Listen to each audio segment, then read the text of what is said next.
So for me, I arrived in this industry. It was a very male-dominated industry, but I had been raised by very strong women, and so there was no way that I was going to arrive in any space and back down or like put myself down, you know.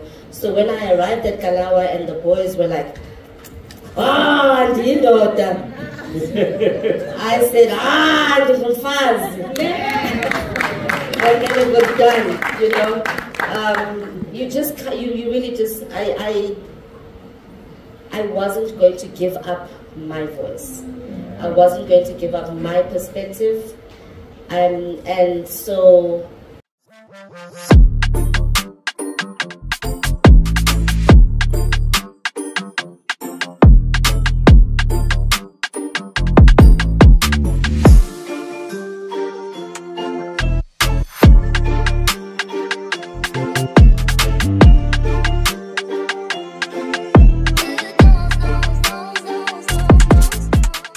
Round of applause for the panelists again.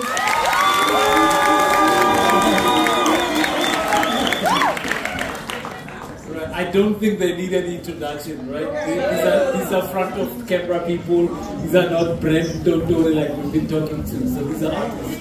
Now, we are going to speak about staying true to your style and holding into your style. In other words, crafting your own voice in an industry that's full of voices. Alright? Let me introduce, of course, Pilar Bobu.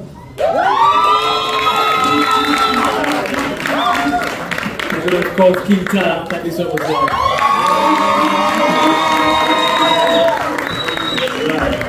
Where are your pens? I don't see your pens. Where are your papers? Alright, I want to sit classy. Alright, let's get settled.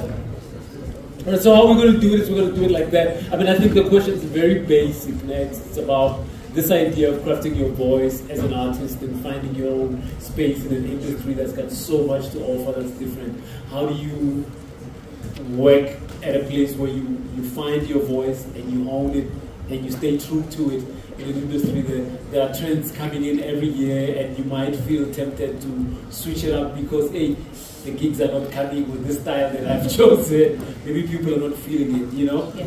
You know, that kind of idea. I think let's keep it open like that. So we're going to have 2 inputs and then I'll open it up for questions. I'm setting these guys up questions galore.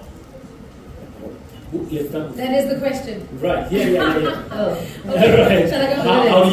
How do you do it? How do you, as an artist starting out, many of them are in their final year of school and they're looking to position themselves in the industry. Yes. How do you find that voice for yourself, holding what we call style, you know, positioning yourself? You know, what does that process look like? Because trajectory is a thing, and I have mad respect for Thandiswa. I think I'm going to go first because then time will depict how time helps and aids this process. For me, when I started 13 years ago, I didn't intentionally come into music first because there were so many things post-apartheid that were sold to me that I needed to do as a child, like to change generational wealth and, you know, I must get an education. So I studied law and I did marketing and all these other things. And then 13 years ago, it occurred to me that in order to tell my story but also have impact, as in change people's lives, then I would have to use my, I guess, #1 talent, my first love, and that was music. And so when I came into it, I came in with really strong intentions that if I had nothing to say, then I shouldn't say it, or I shouldn't sing it, or I shouldn't write it. So I came into the space with a very clear idea of being purposeful and having intention. On a spiritual level, it also was about Shekinah glory, reflecting beauty, reflecting the glory of God, and reflecting talent. And so in ways, I think I came in a little bit, almost sort of, a little bit riper from corporate in a sense. So I knew what the difference was between like lying to myself, being in a boardroom and telling different stories and stories that didn't matter to me, selling Coca-Cola to kids. And then I knew that in my musical life, I would talk about the journey of inspiring people, encouraging people to be their true selves, encouraging people to pursue their passion because that's where their purpose would lie. So I really came in to tell like strong stories, to be an activist, to talk about the things that matter to us as Africans. And so I think intention and purpose has to be clear. You need to know why. Why are you doing it? Because when you don't know why you're doing it and it's just about joy and happiness, those things can come, but they need to last long term and they need to be more fulfilling. So I would say that you need to answer the question why for yourself, outside of talent and outside of being able to just do it. It only gets better when the why continues to be answered.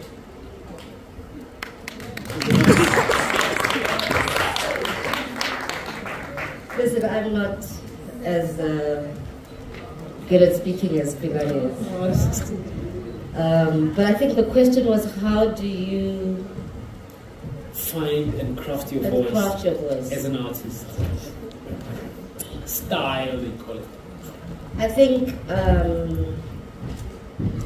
one of the hardest things about being an artist is that you're nervous about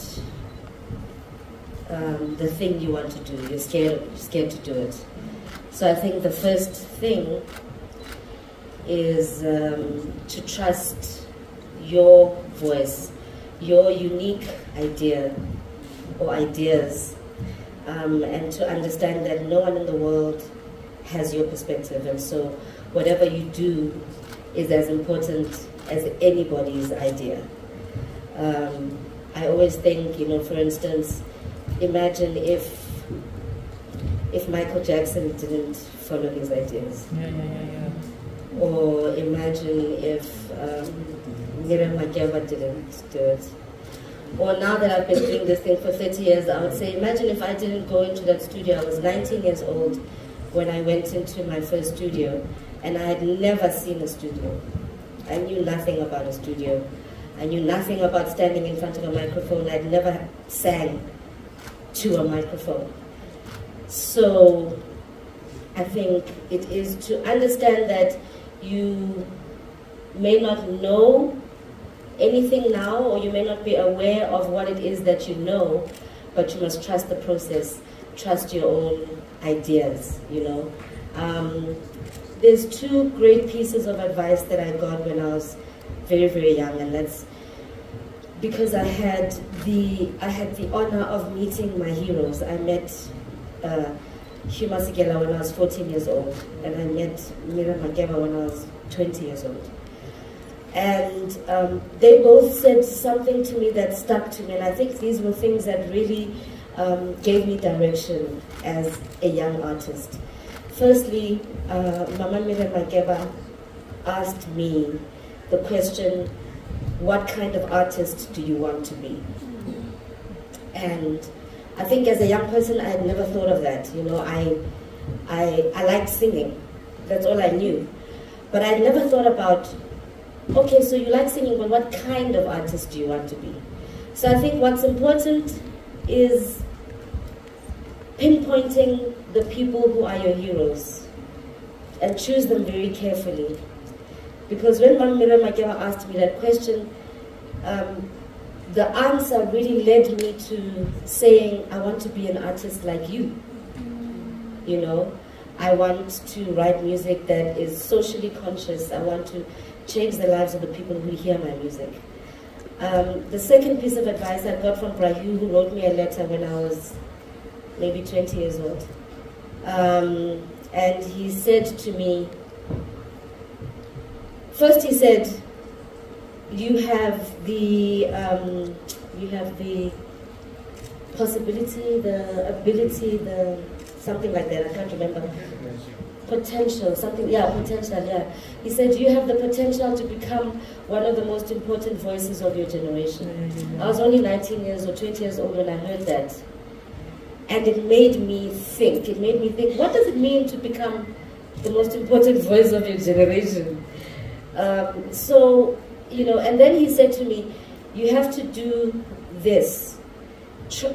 Respect your gift, number one, and then what you have to do is don't listen to people that praise you, because they're gonna make your head blow up like this and your nose go up in the sky and you're gonna forget who you are. And then he said, also don't listen to people who come to you and they say, you're nothing. You're not as good as or whatever they would say. He said, don't listen to those people either, because they're going to make you drop your head. What you have to do is keep your head straight and respect your gift, you know. So the short answer to that is trust yourself and listen to your elders. Right on.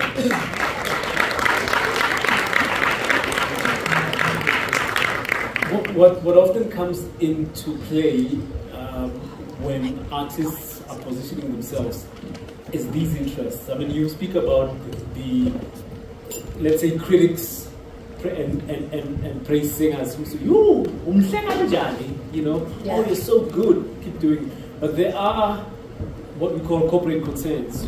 We've just been having conversations about raising funds, you know, trying to get capital. What we don't talk about with that is that the conditions that come with that often come to bear on your creative voice. Oh, yeah. Right? And that, I think, has a lot to do with how you are going to make decisions about who you are as an artist. Yeah. That voice that you listen to and not. Let's talk a little bit about I think you have to be someone that is like, to be an artist, you really require a certain, in fact, a massive amount of delusion. and it's delusions of grandeur. It's not just any kind of delusion, it's the delusion that you are the best, that you are the greatest, that you can do amazing things, you know? And to have that delusion is the thing that sets you apart. It's the thing that makes you say, I won't take that job, because it doesn't fit into who I know I am. And you have to do that from when you are young, because it's little things. Like, I remember when we were 19, getting into this quite a business, and we'd go into interviews at SAPC. You get to the SAPC and they sit you in a chair with the makeup artist, and the makeup artist goes, pink, no blue la, and you know, you have to be confident enough to say, I don't wear pink, I don't wear blue, I don't do lashes, I don't wear the short dress, I don't.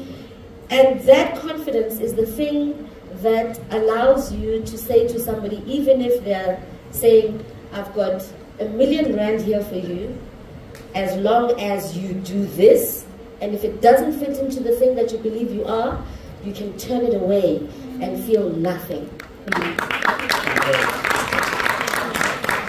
think that's very important. It's very important, especially as you're starting. Yeah. I was waiting for you to say the word, and I was going to give you a word before you went to delusion. What was it? The word was stubborn. Because yes, it is kind of that too. You know, I've come to kind of accept my stubbornness in having come this far independently. And I think, you know, we talk about who's investing in you, whether that's the label or the people who are creating, or part of the co-creation of you as an artist. Right. I've had the, I don't know if I'd say, I guess blessed enough to be able to have done this independently for 13 years, and that's 7 albums later, and being able to stubbornly, as a control freak and a perfectionist, be able to kind of like create these ideas and narratives and shape my aesthetic and be able to do what I want. A big part of it for me has been about the obedience to the craft, or the obedience to the work that you're doing. So I feel that I'm a vessel, and I channel messages, and I'm doing a certain kind of spiritual work. And so what happens is that I just honor the work. You know, I don't go, oh, well, it's not time for a folk album, or it's not time to be talking about African spirituality, it's not time. I go, I trust what I'm writing, because I'm taking it from a particular channel in ether. And then that then translates into also the visuals. It's trusting that intuition as well, trusting yourself, that you are being given a point of view that is important now and today. Maybe there's been a practice there, because you know, one didn't get signed, say 1, 2, 3 albums, but also one didn't take the time to go and pitch and to suck up to someone, or to try and do something different. I think there's definitely something about being able to kind of practice that stubbornness, that this has to look like this, and this has been given to me. I'm the messenger of this thing. And I trust it, even in the studio. You know, when I started, you know, there were music directors. My second album, I was like, no ways, because I'm fighting with these people now. Because they want to jazzify, and they, you know, each musician comes into the space and tries to put their style and their sound, and they want to put their name on the record, in a way, their essence.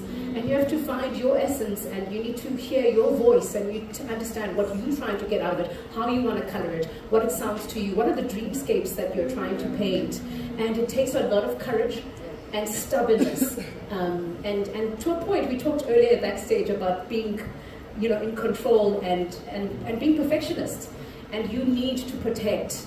And perfectionism is about protecting the vision that you've been given. And so if you truly believe that this is the work you're there to do, right, the purpose, again, the why, then you have to protect it, be obedient to it, and like Brahu said to you, respect the gift and what it's meant to do.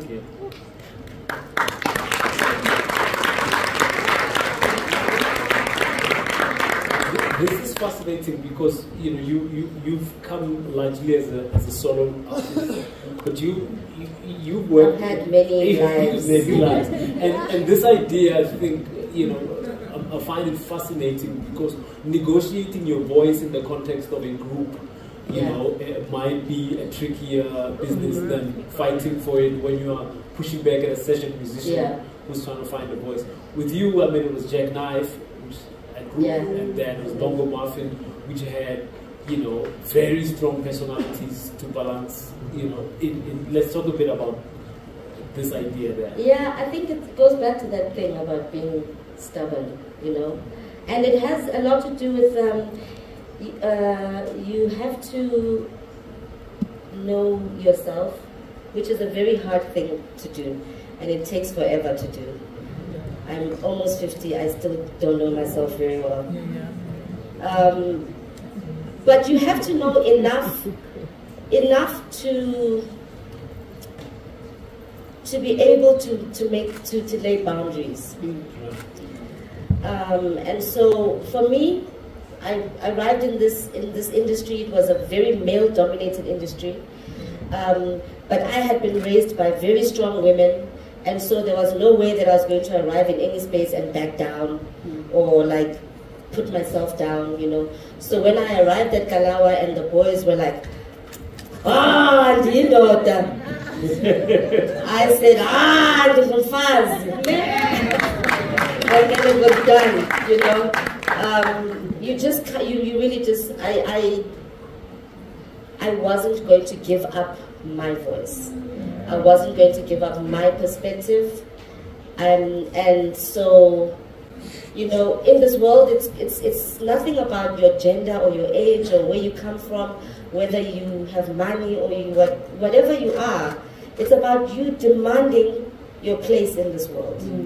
Whoever you are, you just get there, you demand your place. You say, I demand respect, not because I'm rich or poor, but because I'm Thandiswa, because I was born into this world, and I demand respect. So the boys were forced to take that as it is, and we were all growing up, you know, we were all learning and unlearning things.